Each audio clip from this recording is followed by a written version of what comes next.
Alistair tossed the divorce papers onto the kitchen table with the same smug confidence he used when he closed a deal, leaning back in his chair as though the whole thing had already been decided. "Either accept her," he said, tapping one finger against the folder, "or sign." For a moment, the only sound in the kitchen was the low hum of the refrigerator, and the faint ticking of the old wall clock Beatrice had bought at a car boot sale 15 years earlier, back when she and Alistair still spent Saturday mornings wandering through antique stalls with flasks of tea and paper cups, and Imogen asleep in a pushchair. Beatrice looked down at the papers. Then she looked at her husband. Alistair's face was calm, almost bored, but there was a shine in his eyes that told her he was enjoying this. He had rehearsed it, she realized. He had imagined her shock, her tears, her trembling hands. He had pictured himself as the man with all the power, the man who could offer humiliation and call it a choice. "You understand what I'm saying?" he asked, his voice softening in that false, reasonable way he used when he wanted to sound mature while being cruel. "I've been seeing someone. Her name is Lydia. It's been going on for a few months, and I'm not ending it." Beatrice said nothing.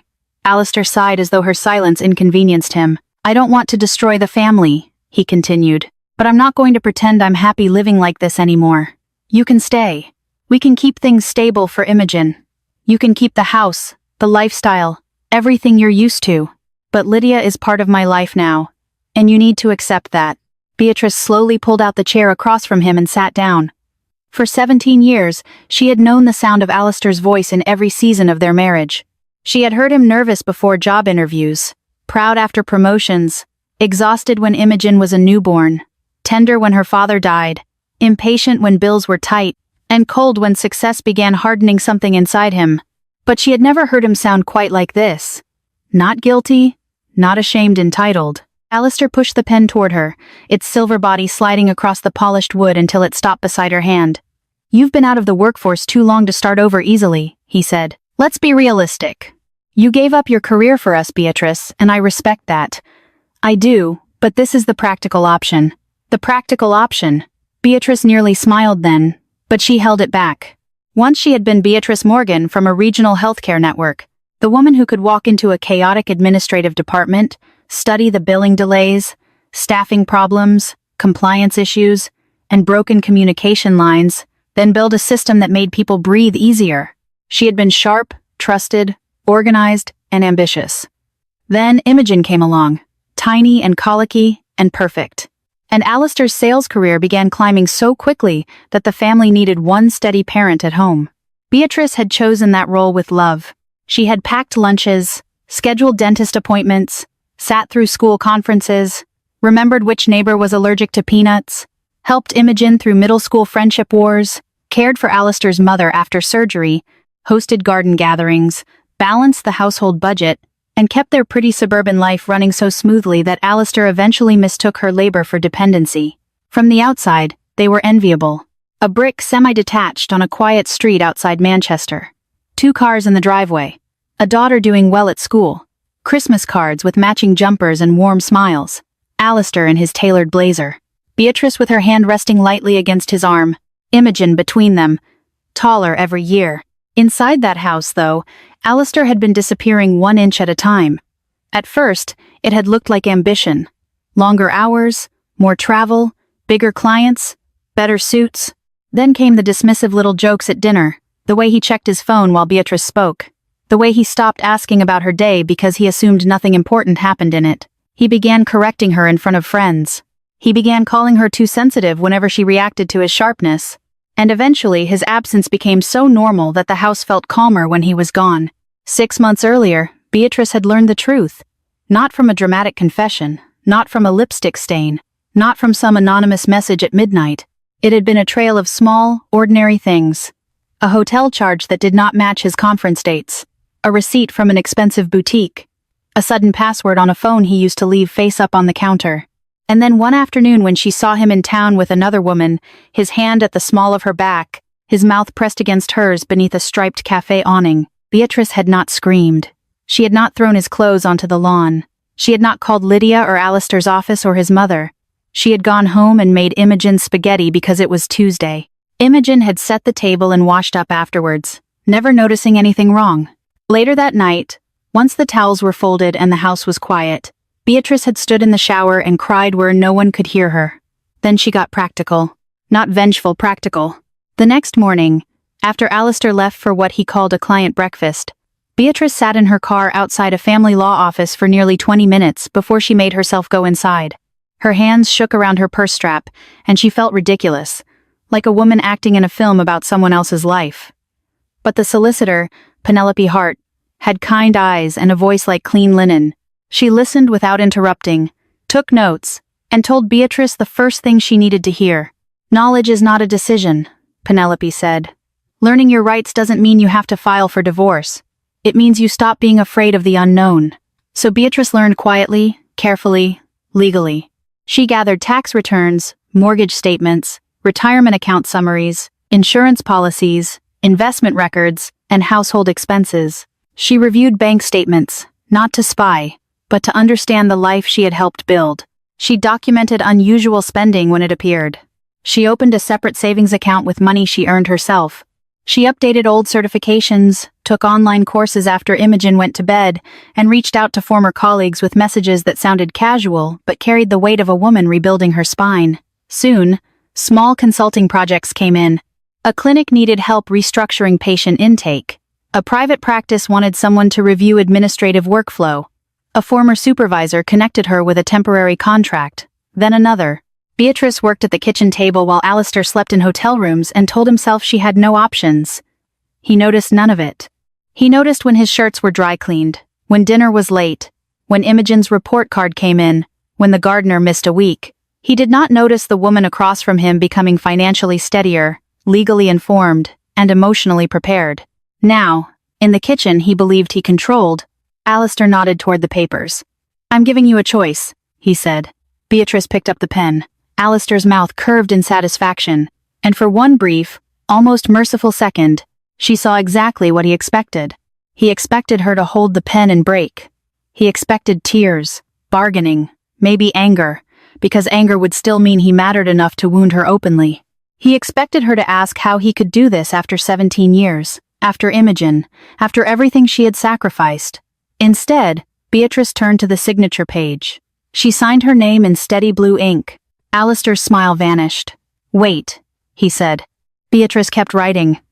"Beatrice, wait, don't sign." She finished the final letter, set the pen down, and slid the papers back across the table. Alistair stared at them as if they had changed into something dangerous. For the first time in months, Beatrice smiled. "I've been waiting for this day for a long time."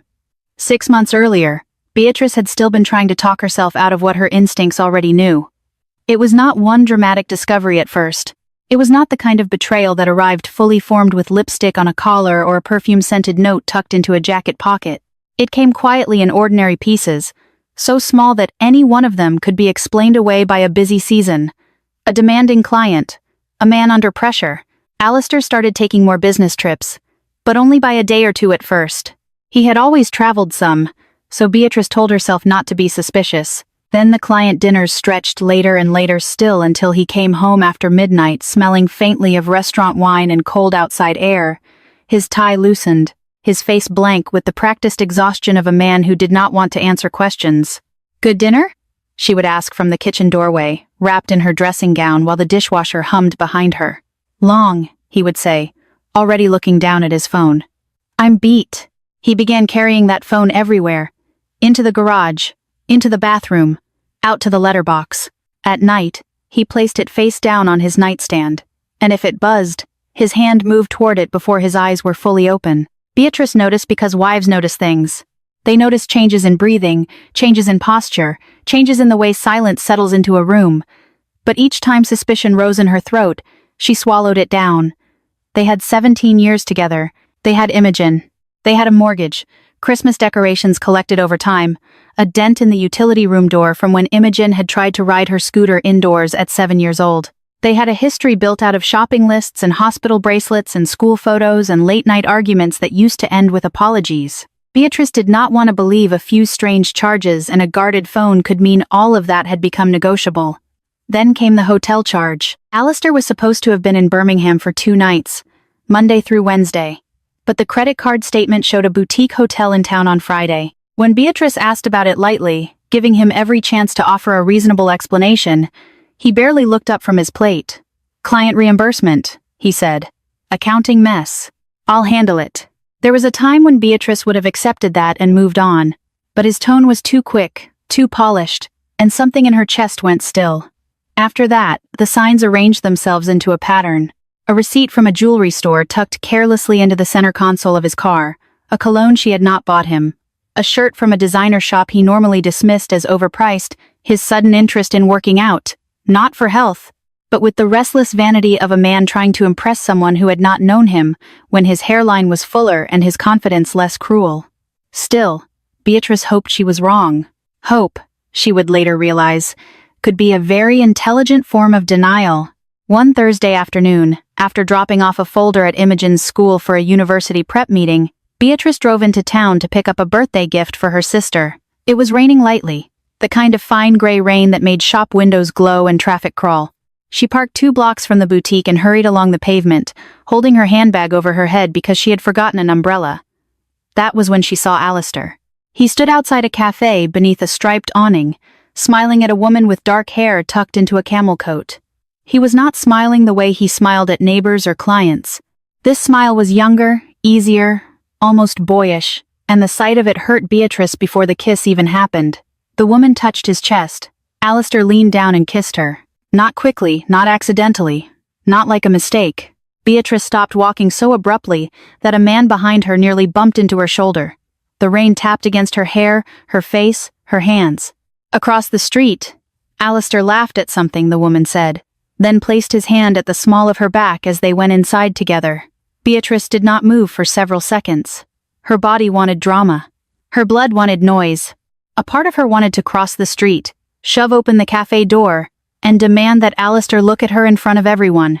But another part of her, older and quieter and far more frightened, understood that the moment she confronted him, she would be giving up the only advantage she had, information.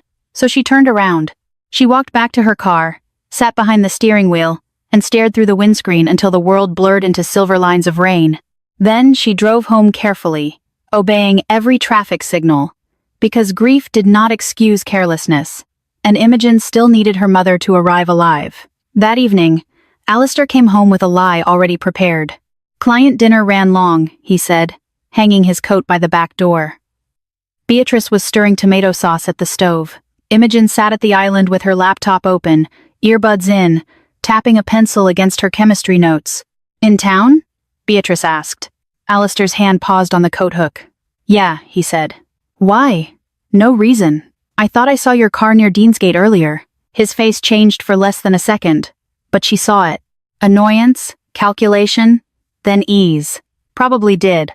We had meetings all over," he said, and kissed Imogen on top of the head.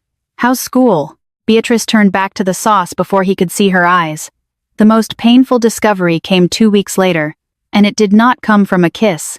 It came from his own mouth. Alistair had taken a call in the garage, the way he often did now, but he had not shut the utility room door all the way. Beatrice had been carrying a basket of clean towels through the hallway when she heard him laugh.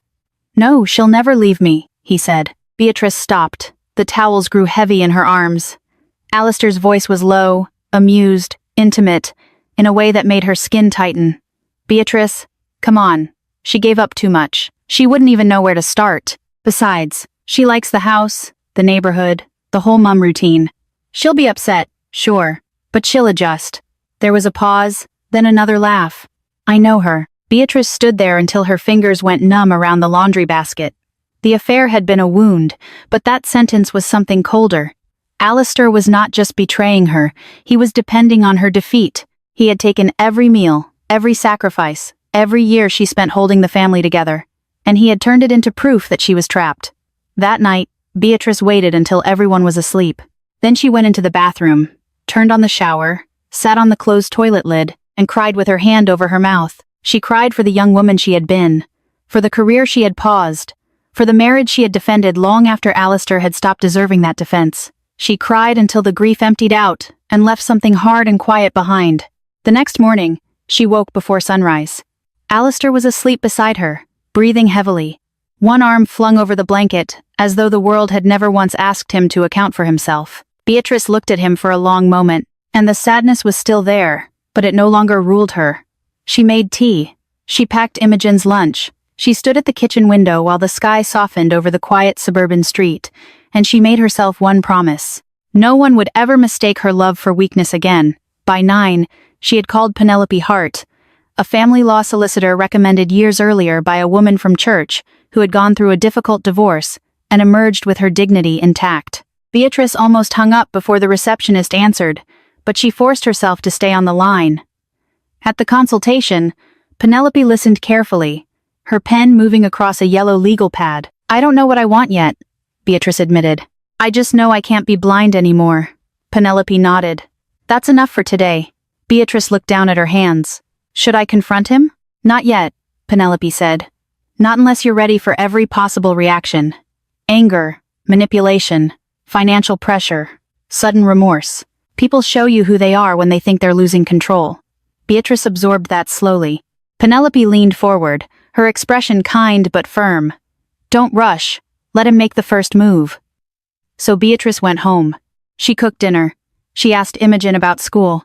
She smiled politely when Alistair complained about a supplier. And she did not mention the woman in the camel coat, the hotel charge, the jewelry receipt, or the sentence that had finally broken something cleanly inside her. She waited. And while Alistair mistook her silence for surrender, Beatrice began to rebuild. Waiting turned out to be far more difficult than leaving would have been. There were mornings when Beatrice wanted to place the hotel receipt on the breakfast table and ask Alistair whether the lie tasted different after enough repetition. There were evenings when she watched him laugh at something on his phone and wondered if Lydia knew he still kissed his daughter goodnight before disappearing into the guest room he claimed he needed for late-night work. But every time anger tempted her to act, she remembered Penelope Hart's advice. Don't rush. Let him make the first move. It became less of a strategy and more of a discipline. Beatrice stopped thinking in terms of surviving one marriage and started thinking in terms of building one independent life. The consulting work that had begun as a cautious experiment gradually became something real. One satisfied client referred another. A regional medical practice hired her to streamline scheduling procedures after years of inefficient administration. A rehabilitation center contracted her to review compliance processes before an upcoming audit. She worked from a small desk she set up in the corner of the living room, usually while Alistair was traveling and Imogen was at school.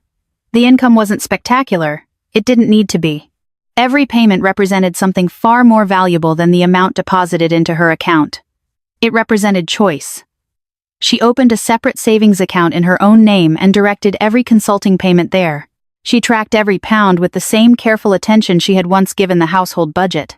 She resisted the temptation to touch the money even when the family boiler needed repairs or Imogen unexpectedly needed new tires after one of them was damaged by a nail. Alistair paid those expenses without hesitation, never imagining that Beatrice could have contributed. That assumption suited her just fine. Meanwhile, after Imogen went upstairs each evening, Beatrice returned to studying. Healthcare regulations had evolved during the years she stayed home. Software systems had changed. Reporting requirements had become more sophisticated. She enrolled in online certification programs, completed continuing education modules, attended virtual professional seminars, and filled notebook after notebook with updated procedures and management strategies. There were nights when her eyes burned from staring at the computer screen. There were mornings when she questioned whether anyone would ever hire a 4-2-year-old woman returning after so many years away. Then an email would arrive from a former colleague. "Heard you're consulting again. We'd love to talk." Another, "Your recommendations helped us reduce patient wait times by almost 20%. Little by little, the confidence Alistair believed she had lost forever quietly returned. She never mentioned any of it. Alistair barely noticed. He was far more interested in talking about himself. His latest promotion gave him even greater authority within the company. And with that authority came larger bonuses, nicer restaurants, and an increasing certainty that the rules simply did not apply to him. At neighborhood barbecues, he spoke a little louder than everyone else. At family gatherings, he interrupted people without realizing it. When friends complimented Beatrice on dinner or decorating the house, Alistair would chuckle and say, "She keeps everything running while I bring home the paycheck." Most people laughed politely. Beatrice simply smiled. Only she knew how outdated that sentence had become. Following Penelope's guidance, Beatrice also began organizing every legitimate financial record connected to their marriage. Nothing secret, Nothing illegal. Everything was information both spouses had every legal right to access. She created neatly labeled folders for tax returns dating back several years. She gathered retirement account statements, mortgage documents, insurance policies, investment summaries, council tax records, and monthly household expenses. She created spreadsheets showing ordinary family spending alongside unusual expenditures that seemed unrelated to household needs. Several expensive restaurant charges, repeated hotel stays that did not align with business travel, luxury purchases Beatrice had never seen. She did not speculate about them. She simply documented dates and amounts. Facts required no emotion. Penelope reviewed everything during their periodic meetings. "You've done excellent work," the solicitor said one afternoon, carefully closing another folder. "This is exactly how preparation should look." Beatrice frowned slightly. "It feels strange." "In what way?" "I almost feel guilty." Penelope leaned back in her chair. "Because you're preparing." Beatrice nodded. "It feels like I'm hiding something." Penelope smiled gently. "Beatrice, you're educating yourself. You're organizing financial records you already own jointly. You're earning your own income. You're updating your career. None of that is dishonest." She paused. "Preparation isn't revenge." Those words stayed with Beatrice long after she left the office. Preparation isn't revenge. She repeated them whenever guilt tried to creep into her thoughts. Meanwhile, Alistair's confidence continued expanding until it bordered on carelessness. One Saturday afternoon, while manning the barbecue for the neighbors, he joked about finally buying the sports car he'd always wanted. "You only live once," he laughed, turning the burgers. "Might as well enjoy the money while we're young enough." Beatrice glanced toward the driveway where their sensible estate car sat beside his luxury saloon. Years earlier, Alistair would have talked about paying off the mortgage faster or contributing more to Imogen's university fund. Now, he talked about appearances. Another evening, while browsing holiday websites, he casually mentioned wanting to spend more time in Brighton because the energy there is better. Beatrice recognized the city immediately. Several unexplained credit card charges had originated there during one of his supposed conferences. She simply nodded. "That sounds nice." He mistook her calmness for agreement. In truth, Beatrice was watching something important happen. Alistair was becoming increasingly comfortable living two separate lives. That comfort made him sloppy. He no longer bothered inventing particularly convincing explanations. Sometimes he simply announced another business dinner without offering details. Other times he disappeared for an entire weekend under the excuse of client meetings, assuming Beatrice would accept whatever story he provided. She rarely asked questions anymore. At first, Alistair seemed pleased. Eventually, he stopped noticing she had stopped asking. Imogen, however, noticed changes of a different kind. One evening, she found Beatrice reviewing notes at the dining room table. "I thought you were done with homework forever," Imogen teased, setting down her backpack. Beatrice laughed softly. "So did I." Imogen picked up one of the textbooks. "Healthcare Operations Management. I'm updating some certifications." Imogen looked surprised. "Are you thinking about going back to work?" Beatrice considered the question carefully before answering. "I think I'm remembering who I was before I forgot." Imogen smiled. "I think you'd be really good at it." That simple sentence meant more than Imogen realized. It reminded Beatrice that her daughter had never seen sacrifice as weakness. Only Alistair had. The months continued passing. Consulting assignments became steady enough that Beatrice no longer worried whether another project would arrive. Her professional network quietly expanded. Her savings account steadily grew. Her confidence returned not in dramatic leaps, but in hundreds of ordinary decisions made correctly. She slept better. She worried less. She stopped measuring her value by Alistair's attention. One afternoon, after reviewing updated financial records together, Penelope closed the final folder and folded her hands. "I've been practicing family law for 26 years, she said. "Most people walk into my office after a crisis. They're frightened, overwhelmed, and forced to make major decisions while they're emotionally exhausted." Beatrice nodded. "I know you've done the opposite." Penelope looked directly at her. "You've rebuilt your foundation before the earthquake." For the first time since discovering Alistair's affair, Beatrice allowed herself to imagine a future she didn't fear. Not because she expected Alistair to change, but because she no longer needed him to. As their meeting came to an end, Penelope walked her to the reception area. Before Beatrice reached the door, the solicitor spoke one final sentence. "The day he files for divorce." She waited until Beatrice turned back. "Is the day we respond." Beatrice understood exactly what she meant. She wasn't waiting for revenge. She wasn't waiting for Alistair to fail. She was waiting for him to make the decision he believed would leave her powerless. He had no idea that every month he delayed had given her another month to become stronger, and when that day finally arrived, it wouldn't be the beginning of her downfall. It would be the beginning of her freedom. The silence that followed Beatrice's signature seemed to drain the confidence out of the room. Alistair stared at the divorce papers as though someone had switched them with a different set while he wasn't looking. Only moments earlier he had been sitting comfortably at the kitchen table, certain he was directing the conversation. Now his expression shifted from confusion to disbelief, and finally to something that looked remarkably like fear. "Beatrice," he said slowly, "what did you just do?" She folded her hands neatly in front of her. "I signed. I can see that." His voice cracked slightly, betraying the composure he was trying so hard to maintain. "I mean, why?" Beatrice tilted her head just enough to meet his eyes. "Because you asked me to. That isn't what I meant." "No," she replied calmly. "It isn't." Alistair pushed the papers farther away as though physical distance might somehow undo the ink drying on the page. "This was supposed to be a conversation. You gave me two options. I expected we'd discuss them. You already made your decision before you walked into this kitchen." He opened his mouth, closed it again, then stood and began pacing across the hardwood floor. "This isn't happening the way it's supposed to." Beatrice almost felt sorry for him. Almost. For months, she had imagined this conversation in dozens of different ways.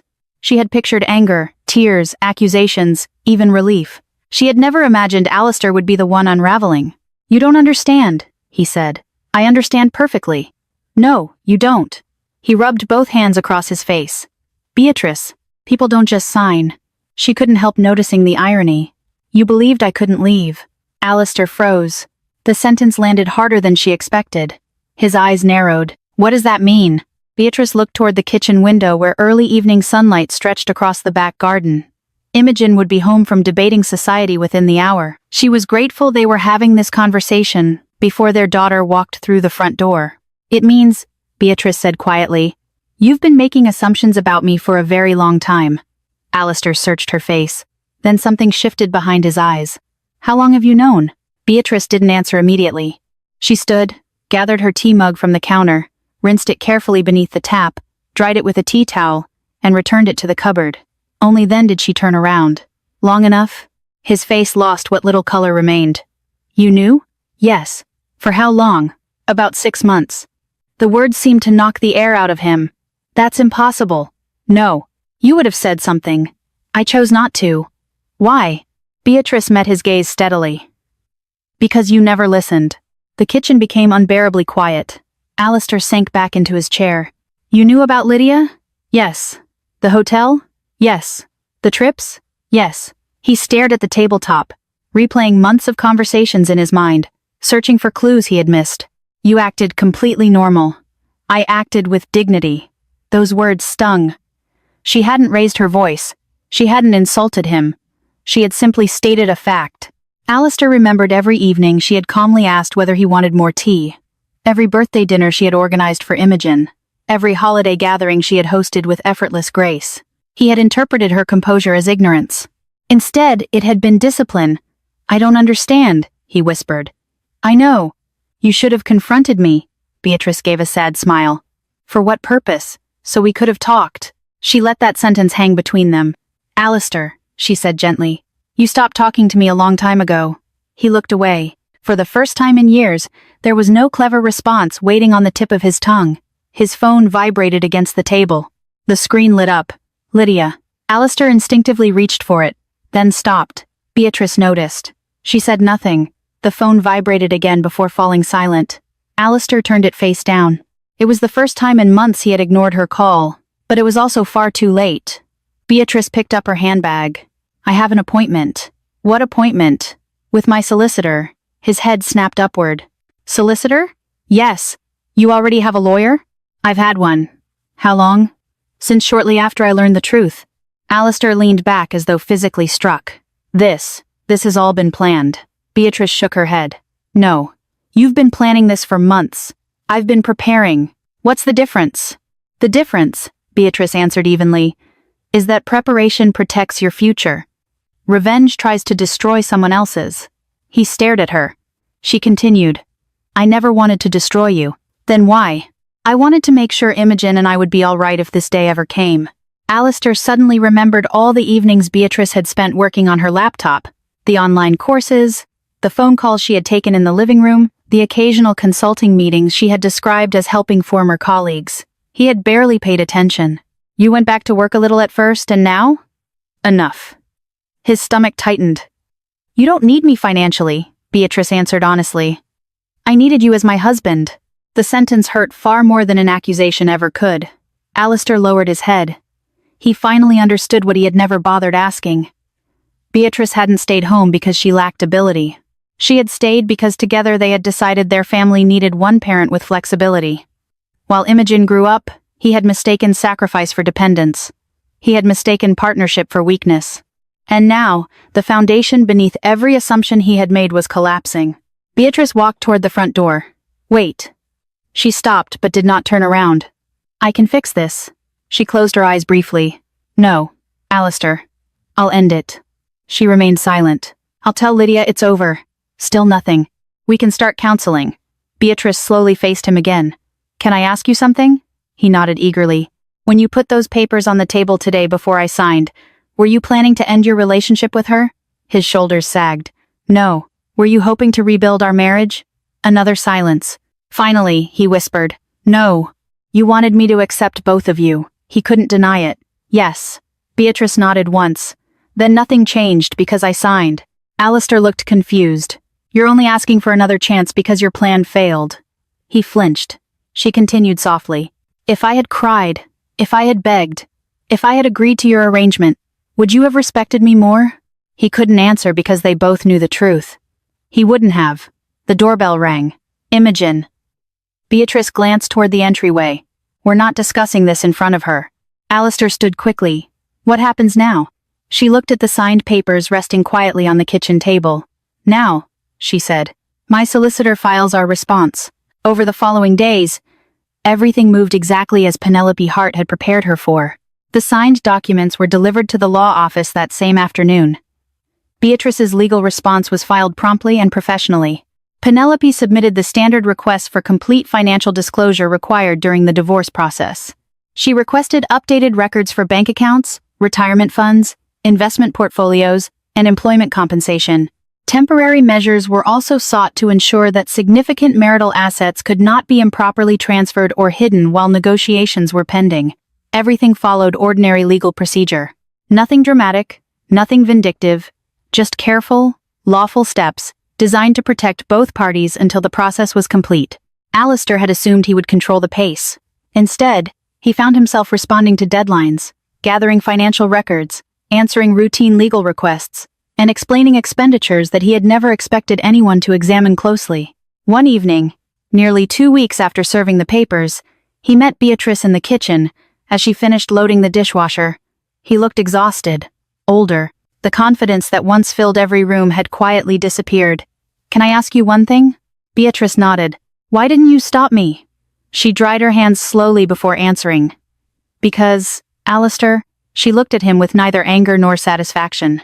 You never listened. The weeks that followed unfolded with far less drama than either Alistair or Beatrice had imagined. Yet they carried a weight that neither courtroom arguments nor angry confrontations could have matched. Penelope had prepared Beatrice for that too. Most divorces, she had explained during one of their meetings, are not decided by one explosive moment. They're decided by hundreds of reasonable conversations, careful documents, and practical decisions. That proved to be exactly what happened. The mediation sessions were professional and at times emotionally exhausting. There were discussions about the house, retirement accounts, insurance policies, and savings. There were spreadsheets, appraisals, and schedules. Every financial record Beatrice had quietly organized months earlier allowed the conversations to stay grounded in facts, rather than accusations.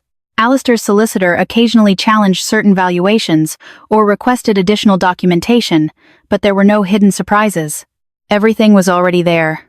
Every tax return, every mortgage statement, every retirement contribution, every legitimate household expense. Beatrice answered questions calmly. She never exaggerated. She never tried to embarrass Alistair by bringing unnecessary details about the affair into the negotiations. The infidelity had explained why the marriage ended, but it did not need to become the center of every legal discussion, Penelope noticed. After one particularly long mediation session, she gathered her files and smiled.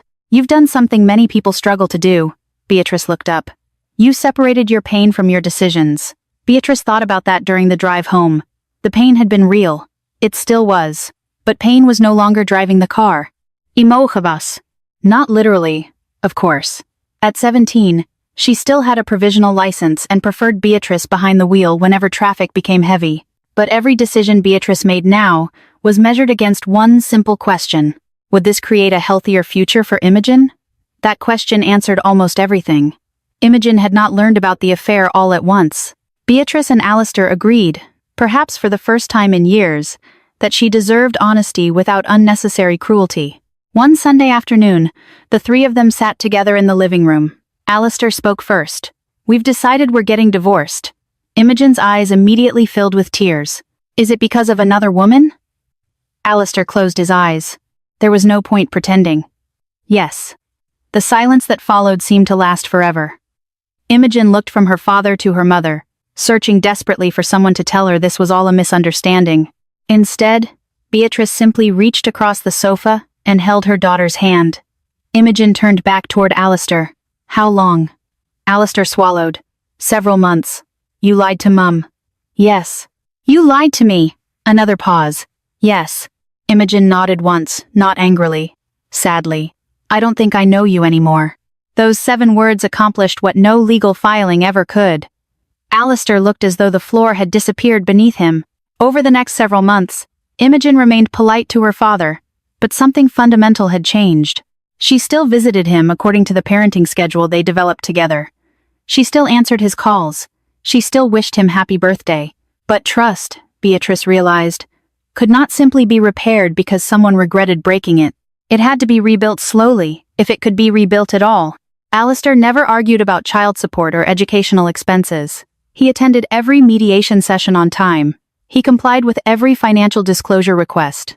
Somewhere during the process, the arrogance that had defined him during those final months of marriage quietly disappeared. One afternoon, after signing another set of settlement documents, he found Beatrice outside the mediator's office. "I've been thinking about something," he said. Beatrice waited. "I kept telling myself I lost my marriage because I had an affair." He looked down at the car park. "But that's not really true." She remained silent. "I lost it long before that." For the first time since everything began, Beatrice believed he was telling the truth without trying to earn forgiveness. "You stopped being my partner," she said gently. "I know. You stopped respecting the life we built together." "I know. And eventually you stopped seeing me." Alistair nodded. "I thought providing money meant I was carrying the family." Beatrice gave a small, tired smile. "We were both carrying it." He laughed softly. "I just didn't notice your side of the weight." There was nothing else to say. Some conversations arrived years too late. The divorce became final on a bright autumn morning. No celebration followed, no dramatic speeches. Beatrice left the courthouse carrying a slim folder containing the final documents. She sat inside her car for several minutes without starting the engine. For 17 years, she had been Beatrice Morgan, wife. Now she was simply Beatrice. The realization felt strange, then unexpectedly peaceful. She drove home by a longer route, passing the park where Imogen had learned to ride her bicycle, the primary school where she'd volunteered in the library for nearly a decade, and the small neighborhood bakery that still sold cinnamon rolls every Saturday morning. The world had not changed. She had. Over the following months, her consulting business continued growing beyond anything she had expected. Former clients recommended her to larger healthcare organizations. She accepted projects that challenged her professionally and reminded her how much she genuinely loved solving complicated operational problems. For the first time in many years, she wasn't introducing herself as someone else's wife. She was introducing herself as herself. One evening, nearly a year after Alistair had placed those divorce papers on the kitchen table, Beatrice and Imogen sat together on the back terrace, watching the last light settle over the neighborhood. Imogen was filling out university applications. Beatrice was reviewing notes for a meeting the next morning. The air smelled faintly of fallen leaves. After several quiet minutes, Imogen closed her laptop. "Mum." Beatrice looked up. Were you scared? Beatrice smiled softly. Every single day. Imogen studied her mother's face. Then why did you sign the papers? Beatrice looked across the back garden toward the old maple tree Alistair had planted when Imogen was born. Its branches had weathered countless storms, dropping leaves every autumn, only to grow them again each spring. I didn't sign because I was giving up. She paused, choosing words her daughter would remember long after this conversation ended. I signed because I finally understood the difference between holding on and holding yourself back. Imogen listened carefully. I loved your father for a long time, Beatrice continued. There's nothing embarrassing about that. Loving someone isn't weakness. No. Staying after respect disappears. That's different. Imogen nodded slowly. Beatrice reached over and squeezed her hand. I wasn't giving up. Another gentle pause. I was finally setting myself free. Imogen leaned against her shoulder the way she used to as a little girl after difficult days at school. Neither of them spoke again for several minutes. They didn't need to. The quiet no longer felt lonely. It felt safe. Months later, Beatrice happened to pass Alistair at one of Imogen's school events. He looked older than his years, but calmer, too. They exchanged polite conversation about Imogen's university plans, laughed briefly over a story from her childhood, and then went their separate ways. There was no bitterness left to carry, only consequences. Alistair had not lost everything. He still had his career. He still had his health. He still had opportunities to rebuild his relationship with Imogen, provided he earned that privilege patiently. But he had lost the marriage he once assumed could never end. He had lost the unquestioned trust of his daughter. He had lost the quiet respect that Beatrice had freely given him for 17 years. Those losses had not been inflicted by revenge. They had grown naturally from his own choices. As for Beatrice, she gained something no settlement agreement could list among financial assets. She regained her confidence, her independence, her peace of mind. Most importantly, she rediscovered the woman she had once believed disappeared beneath years of sacrifice. She hadn't disappeared. She had simply been waiting for the chance to stand again. Life, Beatrice eventually realized, has a quiet way of balancing itself. Pride may feel powerful for a season, manipulation may create the illusion of control, and betrayal may seem like an easy shortcut to happiness. Yet, none of those things can build a future worth living. Patience can, preparation can, integrity can, self-respect can. The greatest victory is rarely watching someone else fall. The greatest victory is walking calmly toward a better life while they finally learn that every choice carries its own consequence. True revenge isn't destroying someone else's life. It's refusing to let someone else control yours. Pride, manipulation, and betrayal may seem powerful in the moment, but patience, preparation, integrity, and self-respect build a far stronger future. Beatrice didn't win because Alistair lost. She won because she chose dignity over desperation, preparation over panic, and peace over bitterness. Sometimes the greatest victory isn't watching someone face the consequences of their choices. It's quietly walking toward a better life while they finally realize what they willingly walked away from. If Beatrice's story touched your heart, we'd love to hear your thoughts. Have you ever seen someone mistake kindness for weakness? Or have you ever had to find the courage to walk away from a relationship that no longer respected you? Share your thoughts in the comments below. Your story may encourage someone else who needs hope today. And if you enjoy powerful family dramas about resilience, betrayal, second chances, and personal strength, don't forget to like this video, subscribe to the channel, and turn on notifications so you won't miss our next story. Thank you for spending your time with us today. Until next time, take care of yourself and never let anyone convince you that your kindness is the same as weakness.